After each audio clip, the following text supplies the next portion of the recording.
What's going on, everybody? I pray you're doing well tonight and that your week is well. And it's nice to see the sun shining a little bit for all of those gray skies and rainy days that we've had recently. It's really nice to see the sun shining for once. And I pray that God's blessing you and doing wonderful things in your life. Thank you for spending a few minutes with me tonight. Today, my wife and I have been blessed to celebrate our 25th wedding anniversary. And 25 years ago today, we said I do. And this morning I got up and started thinking about all of the valleys, the mountains, the victories, the battles, all of those things that we've had to go through in this 25-year relationship, this marriage that God has brought us together in. We've been together like 28 years, and we dated for 2 years. We were engaged for 1 year, and then got married, and so 28 years with somebody, you learn them pretty well. And the day we met, I'll never forget. It's a funny story. I've shared it several times here at Ignite Church. We were in the worship rehearsal one night. We went to this large church in Orlando years and years ago. That's where we met. She was in the choir. I was in the orchestra. And it was after a rehearsal one day. There was this little partition divider on the stage where the orchestra, the band sat, and she came down to the other side of that, and she leaned over this little wall there that separated the horn section. I was playing trumpet, and she said, "Hey, there's some of us that are going out to Taco Bell after rehearsal tonight. Do you want to come?" And I was like, "Well, sure, I'll go."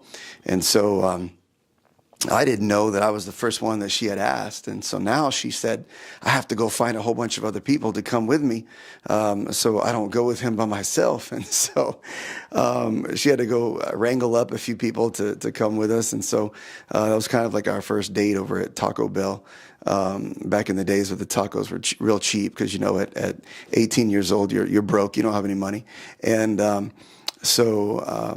after that, we ended up talking a good bit, and before you know it, we're dating, and went out on a first date, and the rest is history from there. And so God's just done some incredible things. And as I'm thinking about marriage and thinking about the elements of marriage and how there's a time and purpose for everything, and I hope you believe that there's a time and purpose for everything. And what that means is that you can have a good thing, but if it's in the wrong time, it can be destructive. So you have to take the good thing and have it in the right moment. And one of the most enjoyable and fulfilling things that God has ever anointed my wife and I to do is to allow our marriage to encourage others in their marriage journey. And the greatest the greatest authority in the world is moral authority. And moral authority means that you live what you preach. And there's no marriage that's perfect. There's no relationship that's perfect. There's no husband and wife that's perfect. There's no mother and father that's perfect. And so when you go through these challenges, you are able to get yourself to a place where, when you're in a position of leadership and you trip up, or, you're a mother and your father and you're leading your family, or you're a pastor of a church and you're leading your congregation, you trip up, you have to re-earn the right to be able to speak about a thing. And, my wife and I have been happily married now for 25 years. And though that may not seem like a long time for those that, are older in their days, and they've been married for 50 years, 60 years, in today's standards, 25 years is still a pretty long time. So we believe we have some insight on love and marriage and what it takes to be fruitful and successful in that marriage. But I want you to know that we've been graced by God to make it this long in our marriage, as long as we have, through the hard times, the low valleys, those mountaintops, the wins, the losses. But I want you to know about a couple of things tonight that I just think is important for us to think about when we think about marriage. And if you're not married, maybe you're like, oh, this isn't going to apply to me. Don't check out. Let me just sow into you for a few minutes. Because anytime you do. A message on marriage, if people have either been divorced or they've been through some difficult relationships, they kind of feel condemned. And that's not, what I'm going to say tonight is not to condemn anybody. If you're watching tonight, you've been married 6 times. I'm not trying to make you feel bad.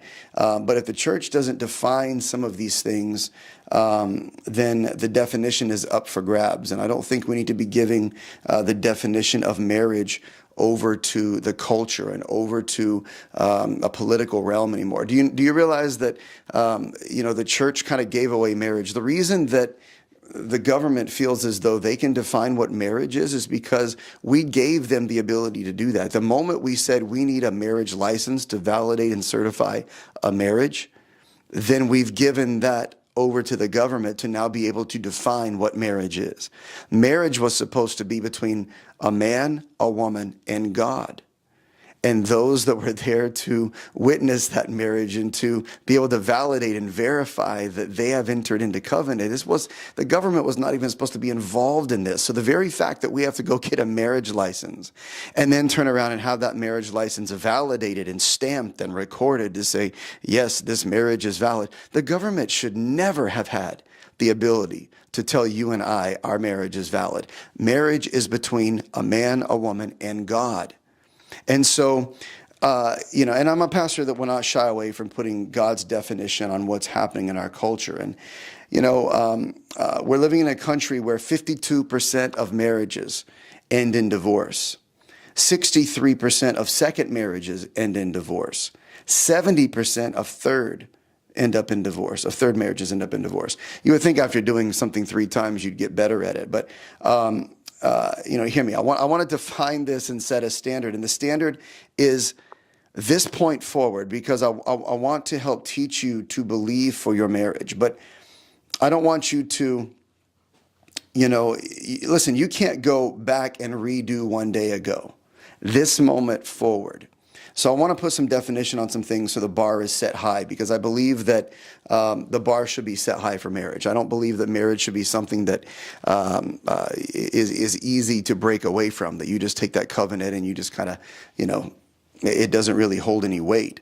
So Mark chapter 10, verse 1 says, getting up, he went from there to the region of Judea and beyond Jordan.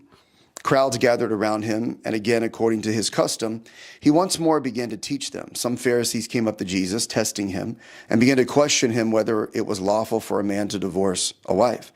And he answered and said to them, what did Moses command you to do? They said, Moses permitted a man to write a certificate of divorce and send her away. But Jesus said to them, because of your hardness of heart, he wrote you this commandment. But from the beginning of creation, God made them male and female. For this reason, a man shall leave his father and mother, and the two shall become one flesh. So they are no longer two, but one flesh. What therefore God has joined together, let no man separate. First of all, Jesus said, what did Moses allow? He never said, I said it or I allowed it. He said Moses permitted it. When we look at any type of marital, well, let's look at what's happening all over culture right now, right? Marital unfaithfulness. We put that in an entirely different category. And we think that it is the one trespass that belongs in a whole other category. And it is so big and horrific that God gives special exception and exemption for it. But as nobody preaches these topics anymore because it's too controversial, right? And the fact is that there are things that are happening that are endangering the whole moral fabric of our families. They are plaguing our marriages. And because we don't understand the nature of covenant, because we have a generation that somehow got the notion that love has something to do with feelings. But if we read 1 Corinthians 13, love is patient, love is kind, love suffers long, it bears all things, endures all things, believes all things, hopes all things, love is not rude, etc. Nowhere in the definition of love will you find an emotion or a feeling. Not one of them. So we fall in and out of love like we fall in and out of a feeling. If you're going to marry because of a feeling, no, thank you. I'd rather stay single if a feeling is going to be what you're going to use to define our relationship, because you're going to feel differently about what you want for lunch tomorrow 10 times. I want this, I want this, I want that. Oh, I'm not really feeling this. So you want me to go to the altar and merge our credit, buy a house together, put our name on cars together because you feel good about me right now. You haven't even seen me clip my nose hair yet. Come on, somebody. You know what I'm talking about. You haven't heard them blow their nose in the shower. You haven't seen how deplorable their undergarments become after a certain period of time. Let's be real. But that's where we are in culture. And standing here at the altar with your tux on, you feel good about me right now. But when I wake up, my breath doesn't smell as good as it does right now. My hair is not in place as it is right now. So if we're going to do this thing based on a feeling, I better back out right now, because when you go through a marriage, you're going to have the wind, you're going to have the resistance of all of these things coming at you, and you're going to have to make your way through every emotion possible. You're going to have the highest of highs and you're going to have the lowest of lows. But the reality is, when you tell someone I love you, you are making a commitment that you will stay in the relationship. And if you have to even disregard feelings, then you'll disregard the feelings. You will not stay in the relationship subject to a feeling. You will stay in the relationship in spite of it. I hear people say they are getting divorced because they don't feel anything anymore. Let me tell you something. You stay in love. You stay in that relationship until the commitment comes back. Love isn't a feeling. Love is a commitment. And if you stick with a commitment, the feelings will return. The love will come back. So Jesus comes up, and here are the religious people trying to back him into the corner and trick him. And he said, well, what did Moses permit? Well, Moses allowed us to write a certificate of divorce and dismiss her. Jesus tells them that Moses did not give you permission to get out of the relationship because of the magnitude of the sin. He gave you permission to get out of the relationship because your heart didn't have a deep well enough to handle the trespass that was committed. So we think because the sin is so big that God says, I'll give you an out on this one. That's not what God says. God doesn't categorize sin. He only speaks of the lust of the flesh, the lust of the eye, and the boastful pride of life. And every sin falls into one of those categories. We want details, but God deals with categories. Your pride and ego drove it. Your eyes drove it. Your flesh drove it. They think that because of the magnitude of what it is, that God gives exceptions, but he says it's not bigger than any of the others, because the truth is that if you read what Moses said about the law, if you break one law, you break them all. The law has to be perfectly kept, remember, or you're a lawbreaker. So he said, because of the condition of your heart and you not being able to love past a trespass, this is why it's being permitted. Ephesians 5 verse 25 says, husbands, love your wives, just as Christ also loved the church and gave himself up for her, so that he might sanctify her, having cleansed her by the washing of the water with the word, that he might present to himself the church in all her glory, having no spot or wrinkle or any such thing, but that she would be holy and blameless. So husbands ought to also love their own wives as their own bodies. He who loves his own wife loves himself. Baby, if he's hitting you, it's because he hates himself. If you're catching the anger, it's because he's angry with himself. If he's verbally and mentally abusing you, it's because he's insecure and hates himself. And that goes the same for wives treating their husbands that same way. 2 Corinthians 2, this is Paul talking, and remember that Corinthian church was the most carnal church there was. If you think church today is bad, right? If you think there's a lot of jacked up stuff in church, go read Corinthians and the mess that he had to address. He had to address incest. Look what he says.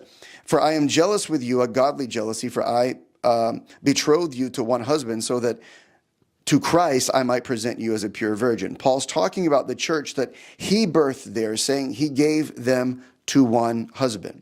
This is the most carnal church there was. And he said, I'm going to present you to Christ, he's the pastor, as a virgin.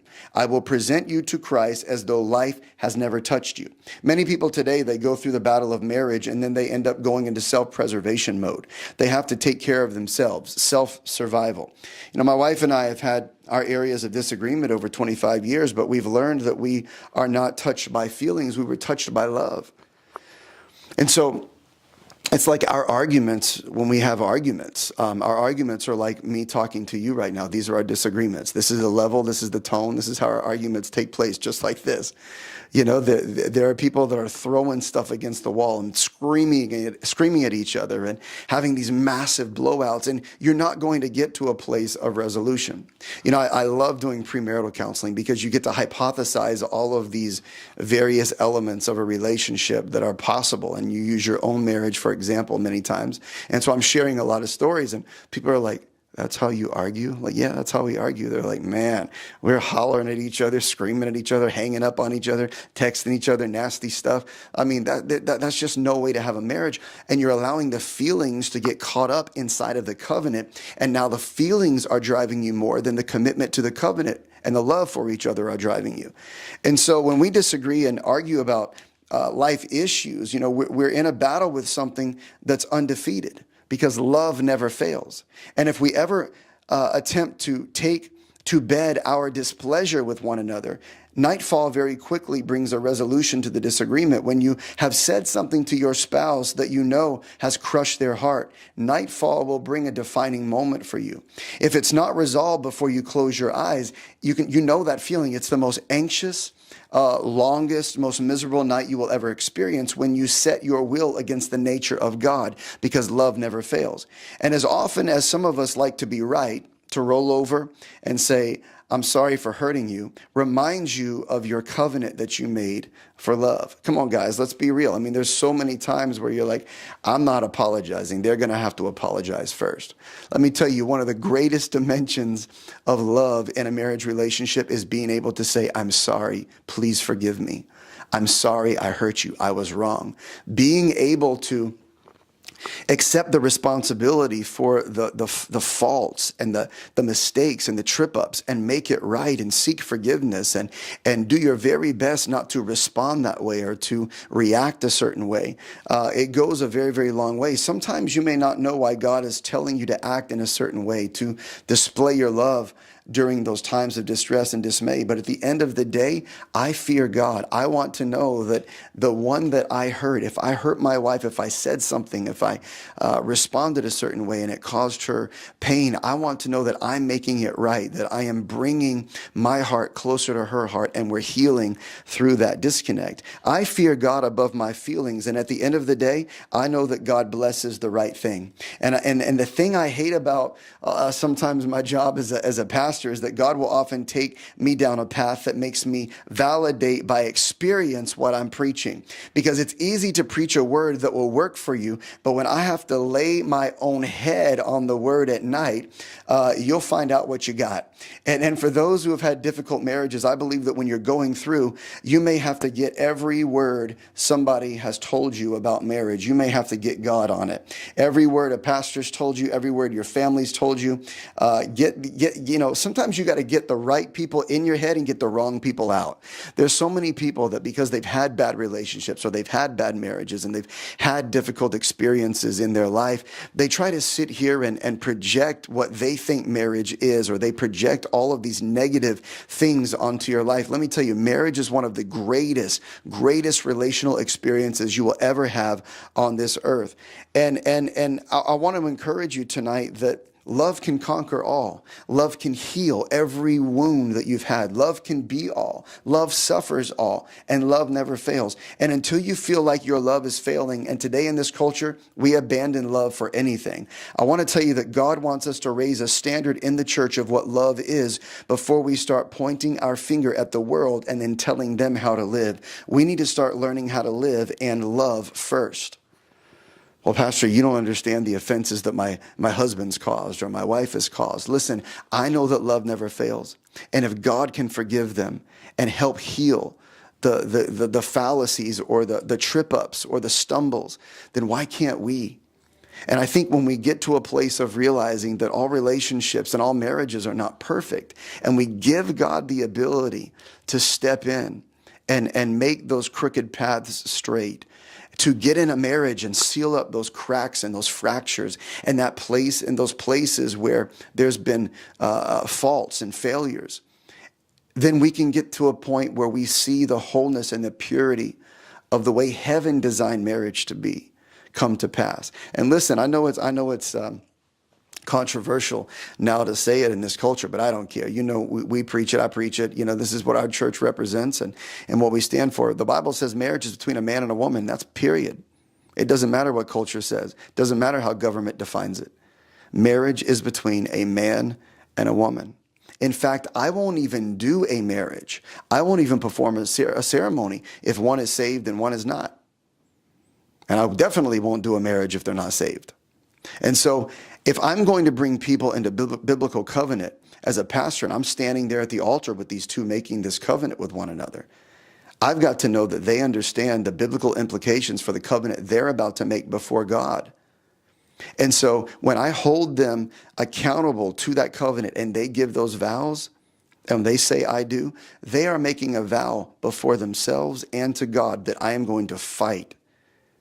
I'm going to be sincere in my desire to see this marriage fulfilled, fruitful, and multiply. Because when you have children and you begin to raise the next generation, they're going to be looking at your marriage and they're going to see some difficult days and they're going to see some good days. But they've got to know that the difficult days that mom and dad experience, they're willing to press through and they're willing to get to the other side of it. And they're able to see the goodness of God work in all of the struggle and all of the valleys and all the mountaintop climbs they've had to, endure. And so when you understand that there are generational implications to this, you will fight for that marriage.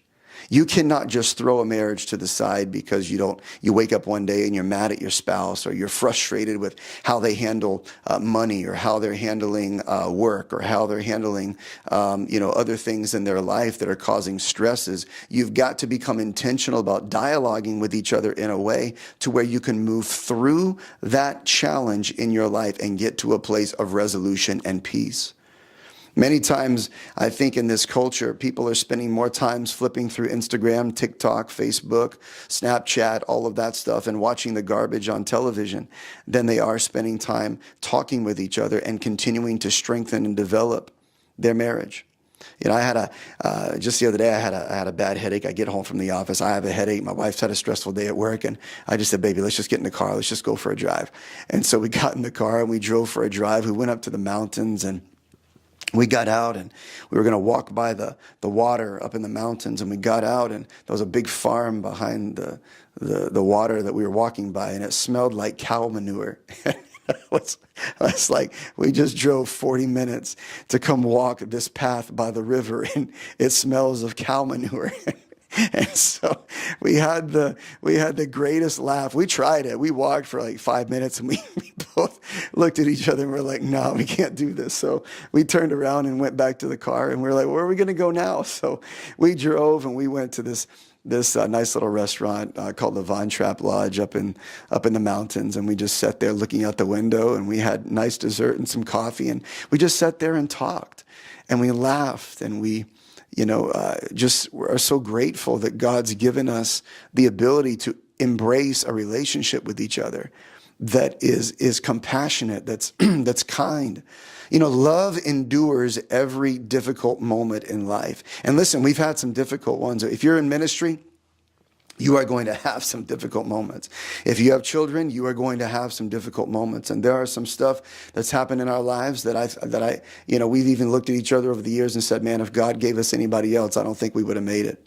But because God gave each other to us, we're one. God gave my wife to me and me to my wife. We're able to endure because of the qualities, the gifts, the anointing, the calling, the destiny, the mantle that God has placed on and in each side of us. We are able to love and endure the things that the enemy tries to throw our way to break what is in covenant. A cord of 3 strands is not easily broken, right? So when you've got a husband, a wife, and God in the center of this relationship, it's not going to be broken.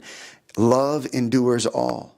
And so I want to encourage you tonight, 25 years as we celebrate this tonight, 25 years of marriage, there's not a thing in the world that could ever break us up. There's not a thing in the world that could ever damage our relationship. I love my wife more today than I ever have before. And, looking back on that day 25 years ago, April 17th, 1999, and all of the preparation that led up to that moment. And you look back 25 years and you say, man, God has been so faithful from that first day when I said I do. And listen, I got sick on our honeymoon. I ended up with like 102 fever. The Columbine shooting happened, so there was like nothing on TV to watch. So we ended up after like the second day of our honeymoon, getting in the car and driving back home. So we never really had a honeymoon, and we still really never had. So maybe we need to. I keep telling her I'm going to take her to Europe one day. So maybe it's time that we take a little trip over to Europe and actually have a honeymoon. But we look back on those moments, and for some, it would have been a difficult time. They would have been upset. They would have been, ticked off that this happened and that happened. Oh, we got sick, blah, blah, blah. We didn't. We just look back and we laugh, and we say, God has been faithful. We look at the moments where the housing crisis in 2007 just crushed the financial piece that we have invested in real estate, and it could have broken a marriage. But we look back and we say, man, God was faithful. And so I want to encourage you tonight, whatever difficulties you've been through, whatever the enemy's tried to use to break your relationship, your marriage, the covenant, remember, love never fails. God is strong. And what God brought together, let no man separate. I love you. I'm praying for you. Listen, you can sow tonight through the app, Ignite Church VT. You can give through the website, ignitechurchvt.com.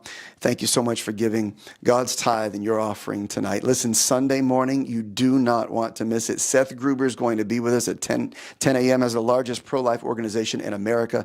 We're going to talk about what life means in America. We're going to talk about protecting what God sows in the womb of a mother. And we're going to talk about protecting that life and making sure the culture does not continue to move in this demonic direction that it's going. So you don't want to miss it. 10 o'clock Sunday morning, Seth Gruber will be with us. I can't wait to have him here. I can't wait to see you. Worship's going to be off the charts. Come expecting and believing for a powerful move of God in your life. I love you.